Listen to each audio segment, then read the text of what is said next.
Magandang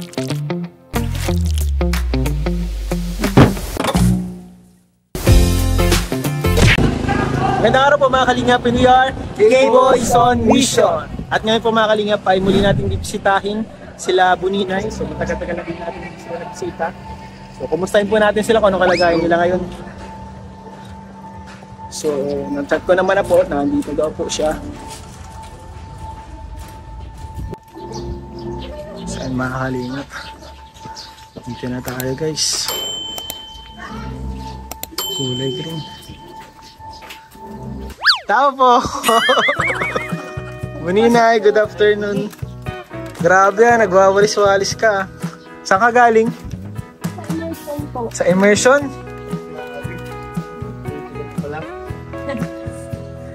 Good morning po. Uy, nandiyan po si nanay. Oh! Kulots, ba't nandito ako, Kulots? Andito si Kulots. Anong ginagawa mo dito? Inampun mo na, Nay? Oo. Inampun na. Good morning po. Bless po. Sila kami guys. Salamat. Ito tayo guys. So yung mga Kalingap, kasama po natin yung si Buninay and si Kulots. Unexpectedly, andito din si Kulots. Pero pupuntahan ka din talaga sana namin ngayon after kay Buninay. Pero buti na lang, ayun po, nasaktuhan natin na dito si Kulots kala Buninay. So kumusta naman kayo? Kayong dalawa? Okay man po. Busy. Busy? Sa school. Bakit graduating kayo? Opo. Oh, grabe. Grabe, mag-graduate na yung mga scholar ni Kalingap Rob. Na, mga scholars. Ano naman ngayon, kumusta naman yung graduating students? Ano mga ginagawa ng isang graduating student? Ako po, ngayon ay nag-immersion. Immersion? Saan? Saan ka ngayon nag-immersion? Sa may center. Saan? Saan doon? Ano yung pinag-immersionan mo? Lending po. Lending? Anong ginagawa mo doon? Nag-check po ng mga papeles. Mga papeles? Di nakikita mo kasi nung mga nag-utang ko. Baka may kakilala ka. Baka may kakilala ka. Wala ka naman nakilala?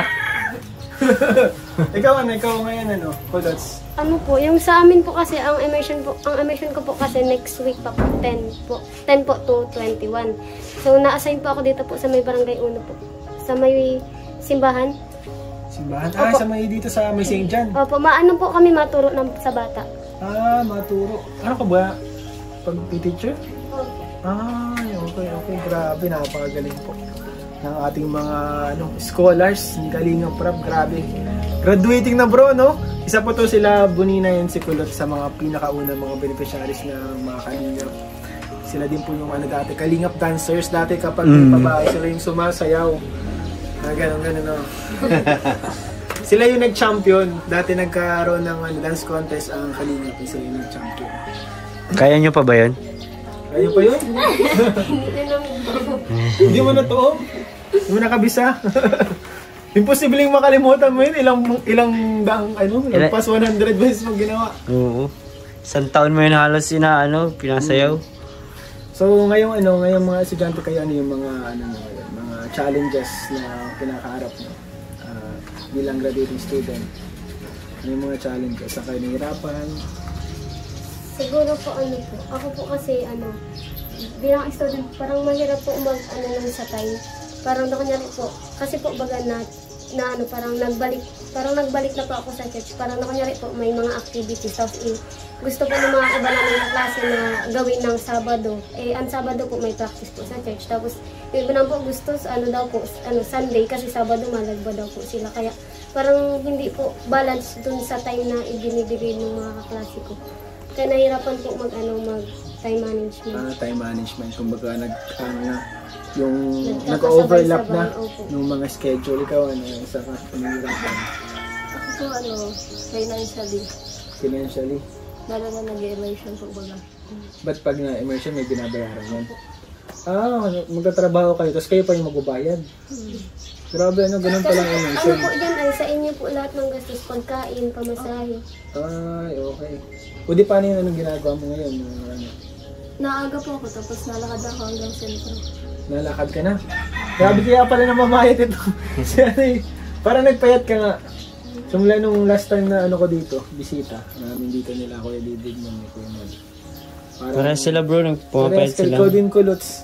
Ay, mas na si Kulot. Grabe, Grabe si Kulot. halata yung pagpayat ni Kulot eh. Ba't parang namamayat ka? Oo, ba't ka na mamayat? Anong sikreto? Anong sikreto? Turuan mo Tagal kami. ko nang ginugusto yan. 5 years na din. 5 years na akong diet hanggang ngayon. Parang di pa nagbabawas. Ba't namamayat kayo? Ewan ko po, siguro po sa akin, syempre po, baga sa bahay, parang hindi man po agad makakapahinga, gawa po at ang naandun man lang po sa amin, si Bombay tsaka yung bunso, wala po baga ibang magawa. Kaya talaga po pag uwi sa bahay, latag lang ng bago ng pahinga gawa niya. Kaya pala dito ka umuwi ngayon. Nagbisita lang po. Kumusta pala dun sa inyo ngayon, Kulots? Okay man lang po sa bahay. Wala man kayo dun mga problema, mga Sila ate mo. Kumusta sila ate mo? Si ate siya naman po, nang nagdadalas po magbisita sa bahay, siguro po nabuboring dun sa Alawiao at yung asawa man po. Maalis ng umaga, tapos mauwi po ng alas 5 ng hapon kasi po may trabaho. Si Madeline, kumusta na si Madeline? Si Ate Madeline po ngayon nag-aasikaso po ng mga papel po kasi po yung mga papel, yung requirements po. Nag-aasikaso po ng requirements po. Nag-apply po sa SM, natanggap po siya. Naglalakad na lang po ng ibang papel na wala pa siya. Yung mga kapatid mo doon mga bata? Si Rizalin po. Yung mga kapatid mo mga bata doon, kumusta na? Okay man lang po. Yung kapatid ko pong bunso, graduating na din po niya ng grade 10. Yung bunso? Grabe, mga graduating na Si papa mo, kumusta si papa mo? Okay man lang po, nasa bahay. Nasa bahay pa din niya? Anong ginagawa ngayon ni papa mo? Hindi ko po alam. Pag alis ko po doon kasi po, pinapaalmusal niya po si Bombay ng umaga. Nakasikaso mo siya kay papa mo? Opo. Kasi may nabalitaan kasi kami sa iyo. Hindi namin alam kung anong nangyari talaga na buong kwento. Kasi mabisita din po talaga tayo dapat kay Kulots. So may nabalitaan kami sa inyo sa kay papa mo. Kay papa po? Yung about po doon, nagkausap mo na po kami. Kayo ni papa mo? Ano ba nangyari? Ano ba yung Nagkanta po. Okay. Okay mo kasi... Di ba yun alam niya ni Boninay? Walang nakakaalam? Sila ate lang po. Sila ate mo lang? O bakit anong nangyari doon? Nag-usap kayo ni papa mo? Opo. Pinag-usap po kami ni ate Sena po. Po yun si papa, sabi po ni papa, maalis daw po siya sa bahay. Kaso nga po, para daw po makauwi ako doon. Tapos sabi ko po na kay ate na mauwi na lang ako sa bahay para si papa po wag na mag-alis kasi po.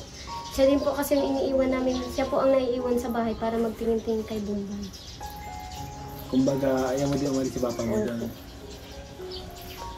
Ano yun?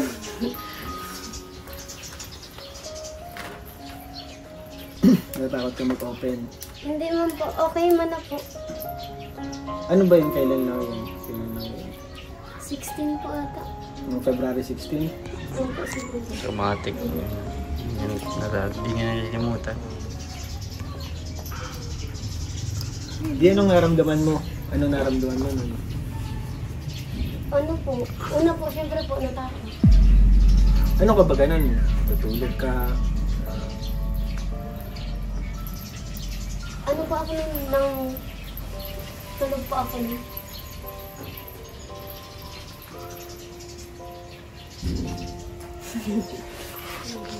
O di paano ka na gising ka lang? Di anong ginawa mo nung nagising ka na? Nag-cellphone po ako nun kasi kanto ba ako? Hindi mo hindi ka sigaw, hindi ka Hindi po. Parang ka lang nagising ka na lang. Parang inano mo na away ka. Pero ano yung napag-usapan niya yung papa mo? Kasi hindi kasi yun yung basta-basta kasi. Kumbaga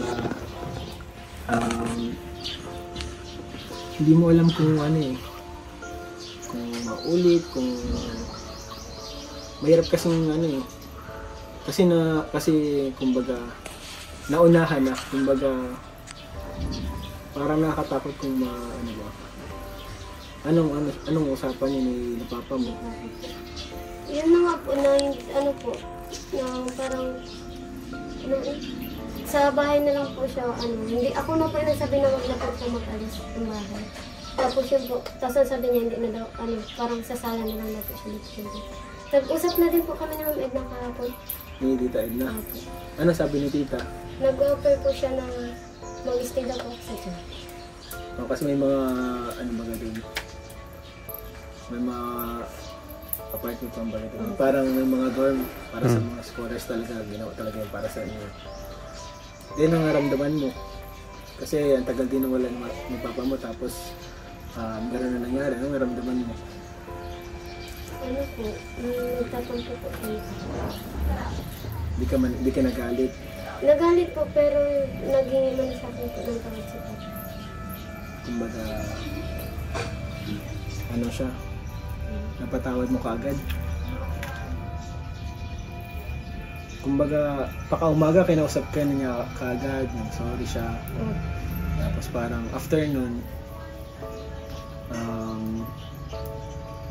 okay na sa'yo? Opo. Ano man lang po yun, gusto ko lang po, kumbaga po, gusto ko lang marinig yun sa inyo. Yun lang. Di anong explanation ni papa mo? Ayoko sabihin. Ayaw mo sabihin.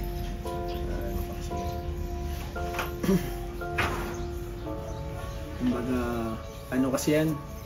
Sa totoo lang, mabigat yan eh. Bigat. Kumbaga, yun yung mga pangyayari na hindi mo makakalimutan basta-basta.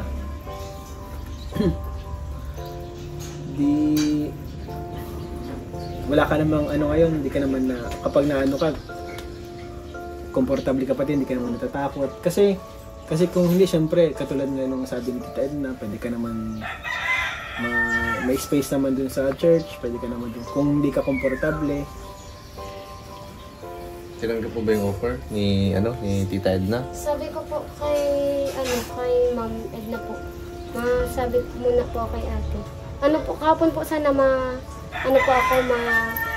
mapunta pa ako sa Laweho, sabi po ako kay ate sana. Tapos nang nagaling po ako sa bahay nila Ma'am Edna, nakauwi po ako ng 5 na kasi sabi po ni ate, bukas na lang daw po ako mapunta. Kaya pagkatapos ko po sana dito kala Alaysa, mapunta po ako doon kila ate. Ate siya na po sa Alabila. Maano ka doon? Maano po, yung makwento po nung about to sa offer po ni Ma'am Edna. Kumbaga, paalam ka. Kasi kumbaga din yun eh. Para din sa safety mo, para makaiwas din. Kasi syempre, hindi mo naman alam. Kahit syempre sabihin natin na nag-sorry na, kumbaga, nag-usap na. Di mo rin kasi alam eh. Di mo alam ang mangyayari kasi nagawa na eh. Kumbaga, para din naman na din yun sa'yo sa pag-iingat mo. Kumbaga, bata ka pa pati. Syempre, inaalagaan natin yung mental health mo. Syempre, gusto din namin bilang mga sa kalingap, kumbaga okay yung mental health mo kasi nag-aaral ka eh. Scholar ka. Kumbaga kapag kasi andun ka lang sa inyo, syempre baka di ka mahirapan ka makatulog, di ka nahirapan makatulog. Pag mga bandang mga matri na pa nagkakamising po. Nagising ka parang di ka na kasi parang unsafe. May ka na din. May kumbaga yung instinct mo ba yung isip mo may na. Grabe Grabe sa tagal ng panahon na tao doon na hindi kayo nagkasama-sama ngayon. Pag nagkasama-sama kayo ngayon, ganun pa yung nangyari. Kumbaga, syempre naman, kumbaga, believe din ako kaya po mga kalingap kay Kulot talagang grabe din yung pagmamahal niya and pag-intindi niya at pag-unawa niya sa kanyang ama. Paano mo nagawa yun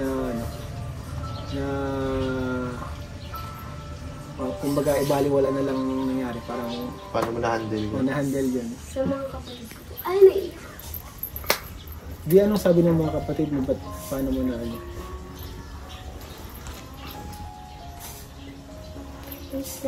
Okay lang. Sige lang.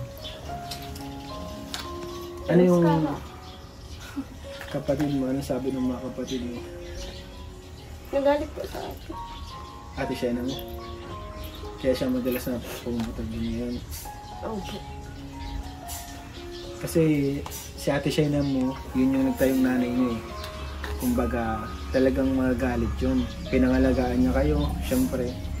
Sobrang hirap na ano eh, maging nanay at tatay sa ano, mga kapatid niya. Kumbaga, yung pagiging dalaga niya, hindi niya na na-enjoy eh. Naging na siya magulang ninyo. Kaya hindi mawawala talaga kay Ate Shena mo na magalit. Ano sabi ni ate mo? Yun nga po, nagpunta po kami doon sa mga ng papa. Tapos kinausap din po ni papa. Okay man na po kasi nagkausap-usap man na din po ang magkakapatid. Hindi man po kasi talaga totally ganun si papa kahit po nga lasing yun. Nalalap. Ngayon lang po talagang taon. Tsaka yun po yung pinakauna.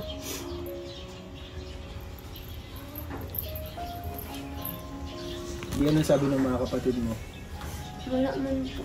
Akala nga po nila kaya ako nakila ate at pagpunta po nila doon, talagang maga yung mata ko kakaiyak. Akala daw po nila buntis daw ako. Pero hindi naman. Hindi man po. Hindi ka naman nagalaw talaga ng ano.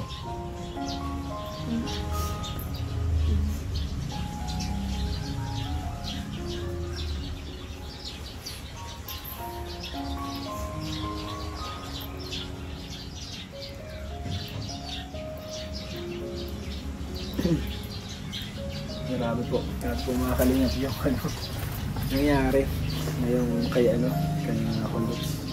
Grabe yung kumbaga ano yan eh. Malaking Traumatic experience. Traumatic experience, malaking epekto sa iyo. Kumbaga saka hindi po basta-basta kasi doon pa sa taong dapat pinagkakatiwalaan niya, doon pa yung mismong taong. Pero grabe, bilib ako sa pag-unawa niya. Pero syempre, kahit nakakaunawa ka, maganda pa rin na nag-iingat. Mag-iingat. Syempre, dito naman kami, Kalinga. May offer nga si Tita Edna. Di ba Hindi ka naman namin papabayaan. May choice naman. Kumbaga, okay naman sila doon, mga kapatid mo. O di after pala dito, punta ka kala Tita Edna. Ay, sa Alawihaw, kay Ate Shena. Madaan pa po ako sa school at may lalakad po ako doon. Nandun din po, pati yung mga gamit ko. Grabe, anong masabi mo sa school? Yes, nagsasabi sa'yo si Hindi sa'yo nagsasabi si si Golos. Matagal na baga ka hindi nagkikita?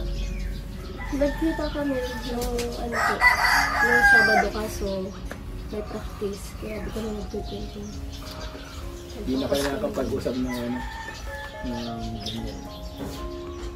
Kumbaga di na kayo nakakapag-heart to heart talk. Di anong na-feel mo? Anong na-feel mo? Ba't parang naiiyak ka din?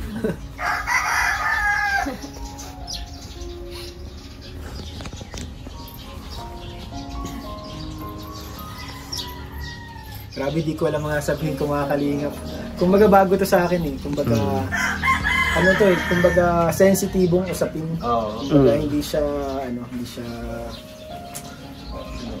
basta-basta talaga. Hindi siya pang-karaniwan na nangyayari. Kasi karaniwan, pag nausap tayo, ang pinaka-problema talaga ay financial, hirap sa buhay. Kumbaga dumagdag pa yan. So, grabe. Sana itong mga challenges sa buhay niyo na ito ay magsilbing lesson. Kumbaga mas mapatatag pa kayo. Huwag niyong gawing kahinaan. Bagkus gawin yung aral. Maging mas malatag kayo sa mga ganitong challenges sa buhay niyo. Kasi alam ko alam ko hindi madali siyempre mag-iwan niyo ng trauma sa iyo. Mag-iwan niyo ng trauma Pero siyempre, sa tulong ng Lord, makakawala naman lahat. Grabe. Buti na lang nataniman na ng Words. ng mga words of God. Grabe na po. Malaking tulong yun. Malaking tulong yun Matatag yun eh. Oo. O di, ano yung mga mo? Ano mo ngayon? Mga nasa isip mo, realizations mo sa sarili mo. Anong mga naisip mo nang nangyari yun? Ano po, wala. Kasi parang po ko halo-halo na. Tapos as in po talagang parang gusto ko mag-open pero kanina. Parang gano'n. Natatakot ka mag-open din syempre, ano?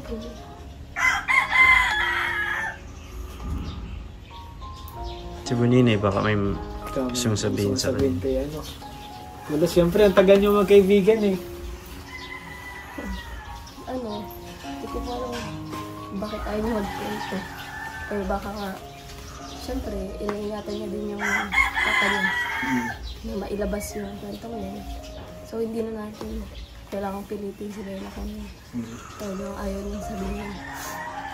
Then ano, welcome lang siya dito sa bahay kung willing siyang magtira. Kasi wala naman natutulog yan sa kabila. Sa kwarto. Then yun nga, sabi nga nila na magpakatatag. Kasi hindi tayo papabayaan ni Lloyd.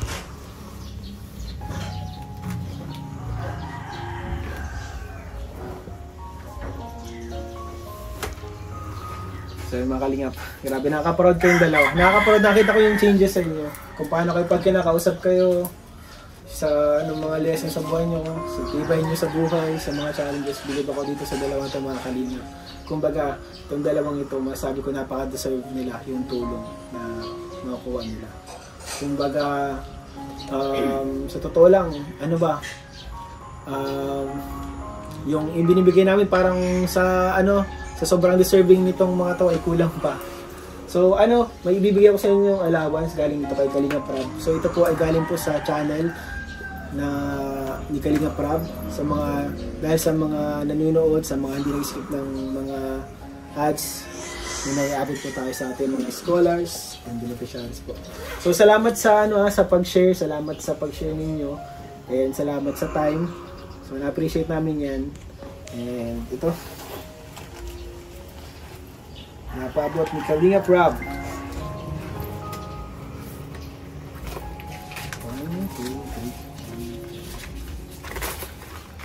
2, 3. So 3,000 sa'yo, green, and 3,000. Dito kaya, salamat po. Sobrang laking tulong kasi may bayaran po kami sa graduation. Sa graduation? Sakto pag graduating student talaga, grabing gastusan Ikaw kayo, anong masabi ko kay Kuya Rab? Mag-message kayo kay Kalinga Prab dun sa mga taong nanonood, sa mga sumusuporta pa rin, mga nanonood sa inyo. Ano po, maraming salamat po kay Kuya Rab dahil kumbaga hindi niya man na po kami kailangang tulungan pa kasi nga natulungan niya na kami sa pabahay. So yun, thank you so much po dahil kumbaga sila po yung naging way para mapapunta ako kay Lord or makapapunta ako sa church. Kaya sobrang thankful sa buhay ng Team Kalinga po. And thank you po sa lahat ng nagsusupport sa amin. Maging on and off cam po, nagsusupport pa rin. Kaya thank you so much po Kuya Rab sa mga binibigay mo sa amin. Okay. Thank you po. Salamat po kay Kuya Rab kasi po kahit po parang hindi dahil sa mga biyaya po na ibinibigay niyo po sa amin, parang kahit po magdaan na yung maraming taon, hindi pa rin po niya kami nakakalimutan. Tapos lalo na po sa sila Ma'am Edna po, salamat din po. Sila Ma'am Edna po kasi sila, parang din po kasi nang nagbibigay din po kasi yung sa akin si Ma'am Edna po, minsan po nalalapitan ko din po yun kasi may mga sa school po kasi namin kada sem po may bayad po ang examination 500. So, kay Ma'am Edna po ako nalapit pag may bayaran po na ganun sa school. So salamat po kay Ma'am Edna. Tapos sa mga supporter po na hindi po nag-i-skip ng ads, maraming salamat po, malaking tulong po yung kay Kalinga para po mas madami pa pong matulungan. Yan, grabe. Tuwan-tuwa ako dito sa dalawa to guys kasi kapag nagpapasalamat sila, ramdam mo na galing sa puso nila. Napaka-genuine talaga, na-appreciate nila yung mga tulong na ganito. So, sobrang salamat din sa inyo, Sobrang salamat din sa inyong dalawa. So, ayun mga kalingap, maraming salamat po sa inyong panonood. Please don't forget to like, share, and subscribe po sa mga vlogs ni Kuya Val Santos Matubang Ate Edna Vlogs, Kalinga Prab, itong second channel po, Rab Matubang Vlogs. And syempre po, sa K-Boys, Kuya Nel, Hello po. Kuya David Vlogs, ayan, and sa ating mga channel po, sa amin po, Kalinga Pian, and Kalinga Actors, Kalinga Partners. Salamat po sa inyo lahat. God bless you all po. Bye-bye.